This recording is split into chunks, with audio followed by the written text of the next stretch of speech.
Hello नमस्ते। आज हामी आर्टेकको स्टुडियो सफ्टवेयर कसरी डाउनलोड गर्ने र त्यो डाउनलोड गरेको फाइललाई कसरी इन्स्टल गर्ने सिक्न गइरहेको छौँ है। सो पहिलो सुरु तपाईँले के गर्नु पर्यो भने आफ्नो ब्राउजरमा सर्च गर्नु पर्यो है। जस्तो कि मेरो यहाँ ब्राउजर म युजुअली क्रोम चलाउँछु, त्यस्तै गरेर अरू अरू ब्राउजरहरू पनि तपाईँले पाउन सक्नुहुन्छ, जस्तो कि फायरफक्स है। अनि अरूको धेरै ब्राउजर्सहरू अभाइलेबल छ सफारीहरू जस्तै, तर म चाहिँ क्रोम प्रिफर गर्ने हुनाले क्रोमको यो अगाडिको खोल्नुहोस् होइन।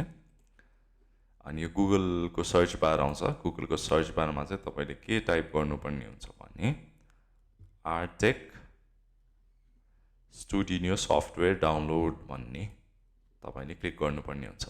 अनि यो फरेन ल्याङ्ग्वेजमा चाहिँ तपाईँले एउटा लिङ्क भेटाउनुहुन्छ है, artec.co.jp भन्नेवाला। यो चाहिँ तपाईँले भर्जन 1 वाला क्लिक गर्नुहोस्। क्लिक गरेपछि यो वेब पेजमा पुर्याउँछ त्यसले। त्यसमा चाहिँ तीनवटा अप्सन्स दिएको हुन्छ तपाईँको, विन्डोज, म्याक ओएस एक्स अनि रास्पबेरी पाई भन्ने। यो भनेको चाहिँ के हो भने तपाईँको स्टुडियो सफ्टवेयर चाहिँ कुन चाहिँ अपरेटिङ सिस्टममा कम्प्याटेबल हुन्छ होइन, त्यो कुन चाहिँ अपरेटिङ सिस्टममा तपाईँले इन्स्टल गर्न लागेको हो त्यो अनुसारले चाहिँ तपाईँले डाउनलोड गर्नुपर्ने हुन्छ। जस्तो कि म अहिले विन्डोज चलाउँछु, त्यसैले फर्स्ट अप्सनमा जुन इन्स्टलिङ स्टुडियो सफ्टवेयर भन्ने छ मेरो लागि चाहिँ त्यो कम्प्याटेबल हुन्छ। यदि तपाईँहरू म्याकबुकमा अथवा म्याक अपरेटिङ सिस्टममा तपाईँले स्टुडियो सफ्टवेयर चलाउने इच्छा गर्नुभयो भने तपाईँको म्याक ओएसवाला योवाला डाउनलोड गर्नुपर्ने हुन्छ। अनि युजुअली हाम्रो यो ओएलईले चाहिँ रास्पबेरी पाई कम्प्युटर त्यसमा पनि यो कम्प्याटेबल हुने हिसाबले यो बनाएको हुनाले तपाईँले रास्पबेरी पाईबाट अपरेटेड होइन सिस्टममा चलाउन लाग्नु भएको छ भने चाहिँ रास्पबायन भन्ने योवाला डाउनलोड गर्नुपर्ने हुन्छ। मैले चाहिँ विन्डोजमा चलाउँछु म युजुअली है, विन्डोज 7, 8.1 और 10। मैले चाहिँ अहिले 10 चलाइरहेको छु। सो योवाला म डाउनलोड गर्छु। त्यसको लागि यो क्लिक गर्नुहोस् यहाँ है।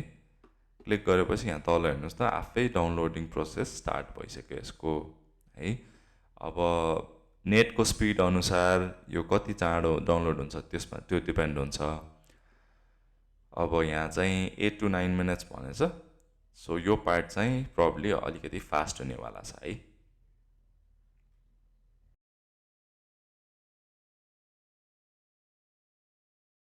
सो हाम्रो स्टुडियो सफ्टवेयर डाउनलोड भइसकेको छ है। अब त्यो चाहिँ कता पाउँछ त्यो फाइल भनेर भन्दाखेरि चाहिँ हाम्रो डाउनलोडमा डाउनलोड भन्ने कम्प्युटरको तपाईँको त्यसमा गएर बसेको हुन्छ है। एउटा फोल्डर देख्न सक्नुहुन्छ तपाईँले स्टुडियो भन्ने। अब यसलाई खोल्नलाई चाहिँ तपाईँको कम्प्युटरमा जिप अनजिप गर्ने एउटा सफ्टवेयर चाहिन्छ है। त्यसलाई चाहिँ 7-zip अथवा विनरार यस्तो खालको सफ्टवेयरहरू, अनजिप गर्ने खालको सफ्टवेयरहरू चाहिन्छ। मेरोमा चाहिँ 7-zip छ, त्यसैले मैले यो राइट क्लिक गरेर हेर्दाखेरि 7-zipको अप्सन छ। त्यसमा चाहिँ एक्सट्र्याक्ट टु स्टुडियो भन्ने अप्सन आउँछ, त्यसमा चाहिँ क्लिक गर्नुहोस्। यहाँ एउटा फाइल तपाईँले देख्न सक्नुहुन्छ है भएको। ल अब यो अनजिप भएर यो फाइल भएको छ, यसलाई चाहिँ हामी खोल्छौँ। अब डाउनलोड गर्नलाई चाहिँ एकदम सजिलो छ। यसमा सेटअप भन्ने अप्सन छ है, setup_en भन्ने। यसमा गएर तपाईँ क्लिक गर्नुहोस्। यसपछि यो सबै आउँछ। यसमा चाहिँ हामीले इन्स्टल गर्न खोजेको इन्स्टलमा क्लिक गर्नुहोस्। अब इन्स्टल भइरहेको छ है। सी ड्राइभमा मेरो डाउनलोड्सबाट होइन भइरहेको छ।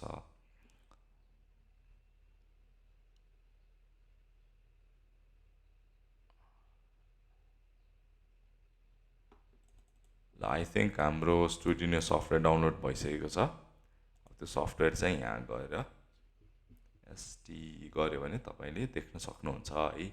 मेरोमा यो सफ्टवेयर डाउनलोड भइसकेको छ अनि ओपन पनि भएको छ।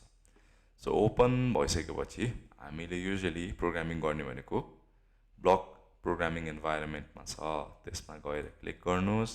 अनि के हो हाम्रो होइन रोबोट्स यो पार्टमा क्लिक गर्नुहोस् अनि तपाईँले देख्न सक्नुहुन्छ यो कोडिङ इन्भाइरोमेन्ट जहाँ कि हामीले ड्रप एन्ड ड्र्याग गरेर हामीले आफ्नो प्रोग्रामिङहरू गर्छौँ है। सो यो ट्युटोरियलमा मैले तपाईँहरूलाई डाउनलोड स्टुडियो सफ्टवेयर डाउनलोड र त्यो डाउनलोड गरेको फाइललाई चाहिँ कसरी इन्स्टल गर्ने भनेर सिकाएको छौँ है। सो अब नेक्स्ट भिडियो आउँछ हाम्रो है यो स्टुडियो अब फर्दर कसरी चलाउने भन्ने बारे। सो त्यतिन्जेलसम्म बाई।